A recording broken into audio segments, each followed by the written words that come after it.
Les seuils de TVA en auto-entreprise. Alors, ce qu'il faut savoir, c'est que lorsqu'on est en auto-entreprise, de base, on ne facture pas la TVA à nos clients et on ne peut pas la déduire auprès de nos fournisseurs. C'est ce qu'on appelle la franchise en base de TVA. Alors, pour rester dans ce régime-là, il ne faut pas dépasser un certain montant de chiffre d'affaires et ce montant, il va changer par rapport aux catégories d'activité. Alors, en activité commerciale, il est de 93 500 euros et pour les prestations de services plus activité libérale, il faut cumuler les deux, il est de 41 250 euros. Alors, il y a des seuils juste au-dessus, donc 85 000 et 37 500. Ça, c'est les seuils de base, mais la tolérance maximale, c'est les 93 000 et les 41 250 euros.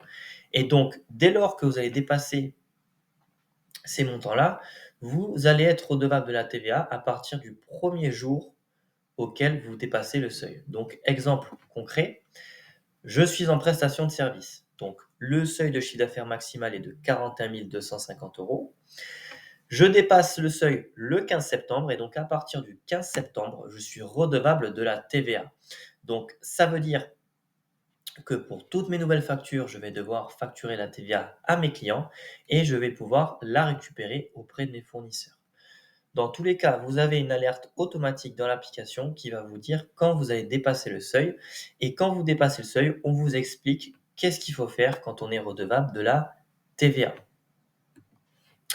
Pour les auto-entreprises qui ont été créées en 2025, c'est très important de noter que pour rester en franchise en base de TVA pour 2026, donc pour rester dans le régime auquel vous ne facturez pas la TVA à vos clients et vous ne la récupérez pas auprès de vos fournisseurs, il faut que votre chiffre d'affaires rapporté à l'année ne dépasse pas les seuils qui sont affichés juste ici, donc 93 500 euros pour activité commerciale et 41 250 euros pour prestation de service plus activité libérale.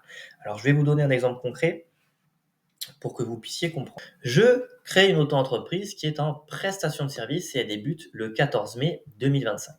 Donc, le seuil de chiffre d'affaires à l'année est de 41 250 euros sur l'année civile, donc du 1er janvier au 31 décembre. Donc, si on le rapporte par jour, ça fait 113 euros par jour.